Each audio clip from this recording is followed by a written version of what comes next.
Break के बाद आपका एक बार फिर से स्वागत है। और अभी हमारे साथ स्टूडियो में रघुवीर सिंह मौजूद हैं, सर्वे करता है इंडिपेंडेंट पब्लिक सर्वे के। चलिए उनका रुख करते हैं। रघुवीर जी, आपने सर्वे किया और उसके बाद आपने क्या अनुभव क्या किया कि अब 15 साल से जो कांग्रेस जो वहां पर पद पर काबिज थी, इनकम्बेंसी थी, उसकी लहर वहां पर देखने को मिली या फिर बीजेपी की लहर देखने को मिली? देखो, ऐसा तरुण गोगोई एक बेदाग छवि के नेता हैं, उन पर आज तक कोई दाग नहीं लगा है। कांग्रेस की 15 साल की जो इनकम्बेंसी थी, उसकी बजाय 2 साल की मोदी जी की जो शासन था वो भी देखने को मिला। तो वहाँ पब्लिक में एक रिएक्शन था कि 15 साल में कांग्रेस ने जो किया उससे ज़्यादा ख़राब मोदी जी का 2 साल का शासन रहा, जो उन्होंने इतने वादे किए जो मुझे देखने को मिले। और अगर आप बीजेपी की बात करें तो बीजेपी अगर 5 सीट पहले थी, 5 से बढ़ के 35 या 40 पे आती है तो वो एक उसके लिए लहर ही होगी। पूर्वोत्तर राज्यों में उसका खाता खोलते आगे सरकार के लिए।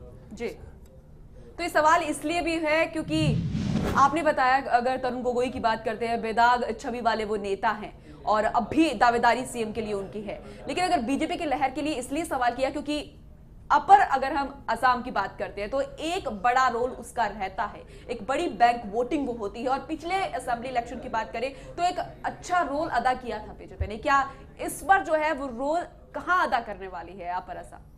देखो, अपर असम में सबसे ज़्यादा चाय बागानी लेबर है जो कि हमेशा कांग्रेस का वोट बैंक रही है। और लोकसभा के चुनाव में काफ़ी हद तक थोड़ा सा वो बीजेपी की तरफ झुकी, तो 14 में से 7 सीटें बीजेपी अपर असम में जीत के आई। लेकिन इस बार मैंने मौके पे जाकर के देखा तो इस 2 साल की जो मोदी जी की जो वादे थे उन पे वो खरे नहीं उतरने के कारण वो लेबर, चाय बागानी लेबर, वापस मोर देन 60% कांग्रेस की तरफ आ गई। मैं जगह जगह चाय बागानों में गया, जहाँ भी मेरे को चाय बागान मिले, मैं 2-2 किलोमीटर पैदल चल के भी अंदर बागानों में गया हूँ, जहाँ चाय पत्तियाँ तोड़ती हैं औरतें, 150 से 200 के झुंड मिलते हैं। उनको मैंने कहा कि मैं किसी पार्टी से नहीं हूँ, हाथ जोड़ के। उनको पहले तो बहुत गरीब हैं, वो डरते हैं कि पता नहीं किसी पार्टी से हैं या क्या हैं। फिर जब उनको बताता हूँ कि मैं एक पब्लिक सर्वे कर रहा हूँ, मेरे को किसी पार्टी से कोई नाता नहीं है, तो उन्होंने बताया इस बार हमने कांग्रेस को दिया है। इस हाथ से कमाते हैं, इस हाथ से खाते हैं। इस हाथ को हमने 1991 में पकड़ा था, उसके बाद 1-2 साल पहले छोड़ा था, आज फिर वापस इस हाथ को पकड़ा है।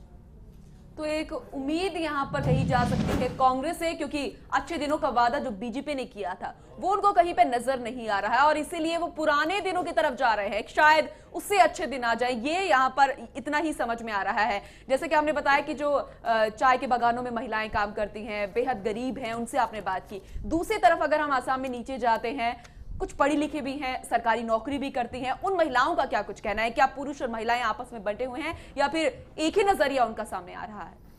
नहीं, महिलाओं का रुख बड़ा साफ था।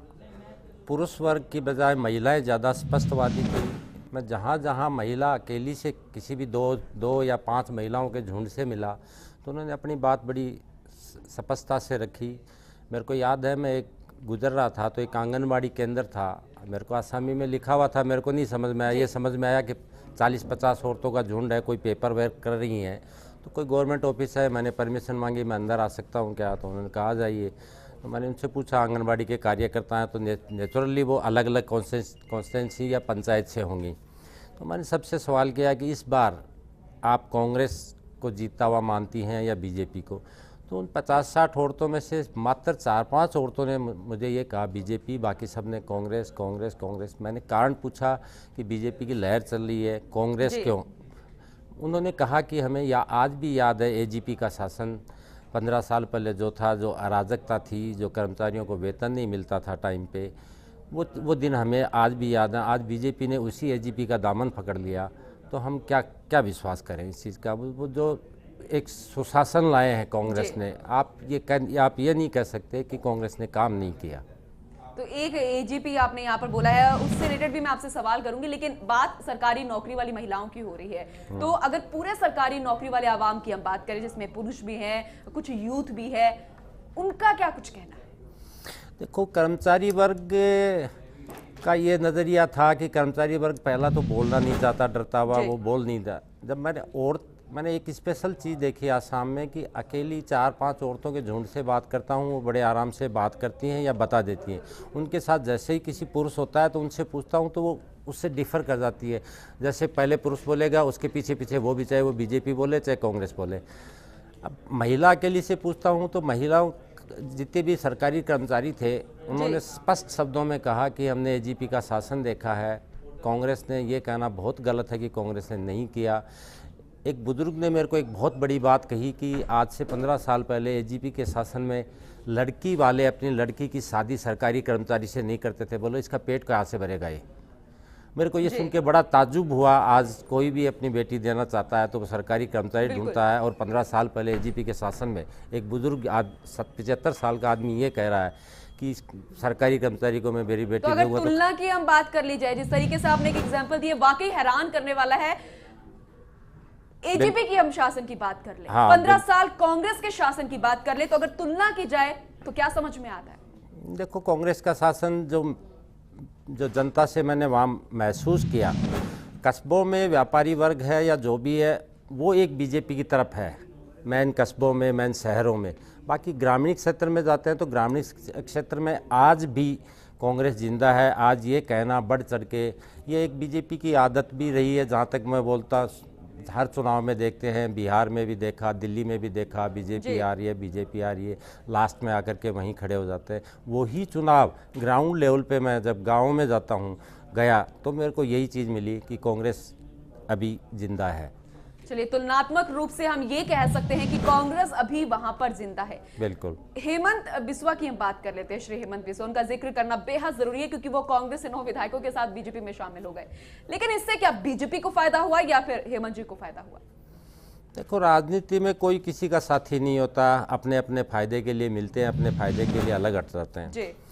हेमंत जी को बीजेपी में फ़ायदा लगा, उनको यूँ लगा होगा, शायद मैं जहाँ तक सोचता हूँ कि इनकम्बेंसी का एक फैक्टर आएगा तो मैं बीजेपी में चला जाऊं या तरुण गोगोई से उनके मतभेद, जो भी उनका अंदरूनी मामला मैं नहीं जानता जी। लेकिन जो बीजेपी के मूल वोटर थे उनसे मैंने बातें की तो उन्होंने साफ शब्दों में कहा, हेमंत जी ने पहले कांग्रेस का बेड़ा गर्क किया, अब बीजेपी का बेड़ा गर्क करेंगे। तो दोनों ने अपना फ़ायदा देखा। हाँ, ये सच है कि हेमंत जी एक अच्छे राजनीतिक और जनाधार वाले नेता हैं, तो बीजेपी को इसका फ़ायदा ज़रूर मिला है। हाँ, हेमंत जी अगर कांग्रेस छोड़ के बीजेपी में आए तो शायद उनके मन में ये थी कि कोई ऐसा चेहरा नहीं है जो सीएम के लेवल का हो, और कांग्रेस में वो सेकंड लीडर थे तरुण गोगोई के बाद में, तो इसलिए शायद वो सीएम की दावेदारी के लिए आए। लेकिन उसके बाद में जैसे ही सेंट्रल गवर्नमेंट ने सोनोवाल जी का नाम जैसे सीएम के लिए दावेदारी के रूप में पेश किया तो शायद हेमंत जी को झटका लगा होगा। बिल्कुल, तो कांग्रेस के लिए एक थोड़ी सी मुश्किल उस वक्त के लिए कही जा सकती है, लेकिन शायद इसके लिए उन्होंने अपने पूरे समीकरण को इस तरीके से संभाल लिया होगा। कुछ रणनीति उन्होंने जरूर यहां पर तैयार की होगी। 2 चरण में चुनाव यहां पर हुए, पहला 4 अप्रैल को पहले फेज का, दूसरे फेज की बात करें तो 11 अप्रैल को। दोनों की अगर तुलना करें तो उससे क्या कुछ अभी तस्वीर जो है वो निकल कर आ रही है? देखो, फर्स्ट फेज में 65 सीटों पर चुनाव था अपर आसाम में। अपर आसाम हिंदू बाहुल्य है, वहाँ पे मुस्लिम काफ़ी माइनॉरिटी में है, पर कॉन्स्टिट्यूंसी 10,000 15,000 वोट हैं। तो अपर आसाम में बीजेपी को जो 7 सीटें मिली थी लोकसभा चुनाव में, तो शायद बीजेपी ने ये सोचा होगा कि यहाँ पे मैं सारी सीटें जीत जाऊंगी हिंदू बाहुल्य क्षेत्र होने के कारण। लेकिन अपर आसाम में जाकर के मेरे को जब इंटरनल गाँव में गया तो मेरे को पता चला कि 65 में से 25 सीटें कम से कम कांग्रेस किसी भी सूरत में जीतेगी। हर मतलब गुना भाग मैंने बीजेपी के वर्कर से उनसे पूछ के कि मेरे को कॉन्स्टिट्यूंसी में, आपकी कॉन्स्टिट्यूंसी में कितने वोटर हैं, कितने किस जाति के वोट हैं, उनसे कहलवा करके तो उन्होंने भी कांग्रेस का यहाँ पर हाँ, जिक्र कर दिया। फिर लास्ट में वो इस कैलकुलेशन पे आते हैं कि नहीं जी यहाँ तो कांग्रेस जीत रही है। ये यहाँ के जो वोट, जैसे कि आपने बताया कि 65 में से 25 वो कांग्रेस के कहीं नहीं जाएंगे। मुस्लिम वोट बैंक की बात करें तो वो भी कहीं पे नहीं जाने वाली, ऐसा यहाँ पर अभी तक तुलनात्मक रूप से सामने आ रहा है। और अगर रघुवीर जी, ये सवाल करना बेहद जरूरी क्योंकि काफी राजस्थानी वहां पर है, हिंदी भाषी वहां पर है, बिहारी भी काफी वहां पर रहते हैं। अगर उनके रुझान की बात करें तो उससे क्या कुछ समझ आ रहा है, क्या कुछ तस्वीर निकल कर आ रही है उसे लेकर? देखो, आसाम मेरे को एक ऐसा स्टेट लगा जहां शायद हर स्टेट के हैं जिसको कहीं जगह नहीं मिली, वो लोटा लंगोटी लेके आसाम पहुंच गया जी। मारवाड़ी भी पहुंच गए, नेपाली भी पहुंच गए, बांग्लादेशी भी पहुंच गए, मणिपुरी भी पहुंच गए, तो एक मिक्स कल्चर है। लेकिन हमेशा कांग्रेस के साथ ज़्यादा रहे हैं। तो मारवाड़ी समुदाय तो 150 साल पहले जो चले गए वो तो एक तरीके से आसामी हो गए। जो 50 साल में पलायन किए हैं वो मारवाड़ियों से मैंने जानने की कोशिश की, तो वो तो बीजेपी के साथ ज़्यादा है जी। बाकी नेपाली और आसामी ब्राह्मण जो है अपर आसाम में, वो 50% आज भी कांग्रेस के साथ है। चलिए लास्ट सवाल मैं आपसे यहाँ पर करना चाहूंगी, समय की कमी यहाँ पर है कि जो गठबंधन यहाँ पर बीजेपी ने किया, एक आखिरी क्षण में भी किया, एक पहले वो कर चुकी थी, उससे उसे कितना फायदा मिलने वाला है। दूसरी तरफ कांग्रेस की बात करें तो यहाँ पर मैक्रो बूथ, यहाँ पर मैनेजमेंट सिस्टम से उन्होंने चुनाव लड़ा है, उससे उसको कितना फायदा मिलेगा? देखो, ये सच है कि कांग्रेस का बूथ मैनेजमेंट मैंने जानने की कोशिश की तो उनका बूथ मैनेजमेंट बहुत अच्छा था। बीजेपी ने एक बड़े लेवल पे पहली बार इस लेवल पे चुनाव लड़ा है, उनके नए कैंडिडेट थे, तो वो बूथ मैनेजमेंट नहीं कर पाए जो कांग्रेस ने किया। क्योंकि कांग्रेस को 6 महीने पहले आभास हो गया था कि हाँ, मेरी 15 साल की इनकम्बेंसी मेरे सामने आएगी, तो उन्होंने अपना एक बूथ मैनेजमेंट बहुत अच्छा किया।